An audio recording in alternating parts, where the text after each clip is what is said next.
Le buzz du room service. Coup de projecteur sur un talent, un événement, une personnalité de Bourgogne-Franche-Comté.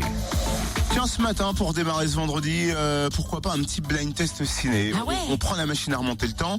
On va retourner en 98. Cynthia. 88. 88, pardon. Oui, effectivement, C'est je une ne sais erreur. pas lire. Non. Les yeux sont un petit peu trop proches les uns des autres. Cynthia, est-ce que tu reconnais cette bande originale? Petite flûte de Pan. Oh là là. J'adore ce film, c'est Rain Man avec Dustin Hoffman et Tom Cruise. Bien, quelle mémoire. Et à ton avis, pourquoi j'ai choisi ce film ce matin? Ah ça c'est pour lancer le buzz de manière poétique. Le buzz qui est dédié ce matin à la journée mondiale de l'autisme et c'est dimanche. Je peux rien te cacher, toi.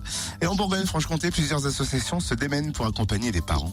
Coup de projecteur sur l'association byzantine Nos Enfants d'ailleurs, parrainée par le chanteur Aldebert. Et on la découvre avec Hélène Amiotte-Suchet. Bonjour.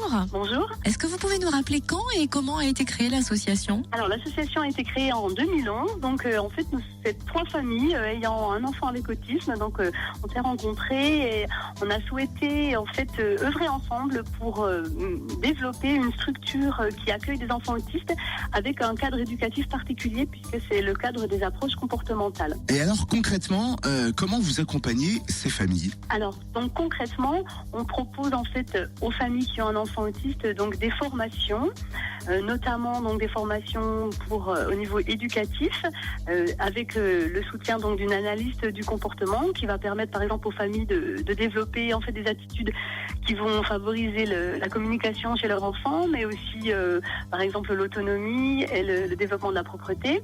Et puis là, ce week-end, donc le 25-26 mars, on a accueilli 25 familles à la Maison des Familles de Besançon pour travailler ensemble, pour développer des stratégies pour accompagner les apprentissages scolaires et également le repérage dans le temps, qui est toujours très compliqué pour les enfants autistes. Et puis, on propose également, donc, parallèlement donc, à ces formations, donc là depuis 2015, et ce grâce au soutien des entreprises Coquille et Clavière.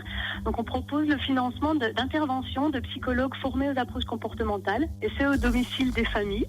Donc, on aide actuellement une dizaine de familles avec l'intervention d'une psychologue et d'une éducatrice spécialisée qui vont apporter des guidances parentales. Là aussi, pour aider les parents, pour leur apprendre comment ils peuvent favoriser la communication, comment ils peuvent gérer les difficultés de comportement, les difficultés par exemple au niveau des repas, enfin voilà, toutes les choses qui sont compliquées pour les parents au quotidien, auxquelles ils ont besoin de réponses rapides. Donc là, voilà, cette psychologue, elle vient 2 heures par semaine et elle les aide au quotidien. Si des parents ont besoin de cette aide-là, ils peuvent vous demander un accompagnement dans ce sens? Oui. Alors là, voilà, on dit aux familles effectivement de se tourner vers nous. Après, on a des listes d'attente, malheureusement, parce qu'effectivement, on n'a qu'une seule psychologue et forcément, elle ne peut pas se multiplier. Donc, c'est pour ça qu'on a décidé de faire tourner cette aide tous les ans. En fait, on accompagne les familles pendant 1 an. Ou alors, on essaie de les accompagner, en tout cas, en attendant qu'il y ait une prise en charge médico-sociale qui se mette en place pour que les familles n'aient pas rien du tout.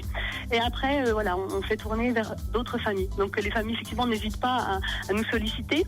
Ça permet aussi, quand il y a des attentes, notamment par rapport aux approches comportementales et des besoins éducatifs, on peut faire remonter, nous aussi, voilà, au pouvoir public, au monde d'intervention du médico-social, que les familles ont des attentes spécifiques et qu'il faut que eux aussi s'adaptent, j'allais dire, à ces attentes et proposent quelque chose pour aider les familles. Depuis 2 ans, vous organisez ce qu'on appelle le Panora Trail. Qu'est-ce que c'est? Alors le Panora Trail, donc c'est une course en faveur de l'autisme.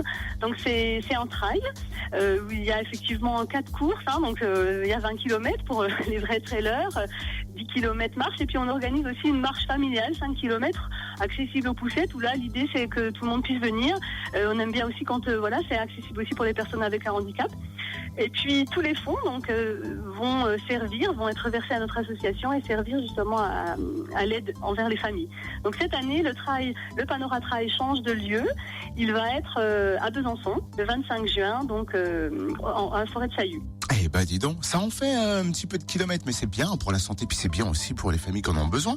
Merci Hélène Amiotte-Suchet. Pour savoir plus, bien évidemment, sur toute l'asso et tout ce qui se passe autour, rendez-vous sur la page Facebook Association Nos Enfants d'ailleurs. Retrouve tous les buzz en replay. Connecte-toi. fréquenceplusfm.com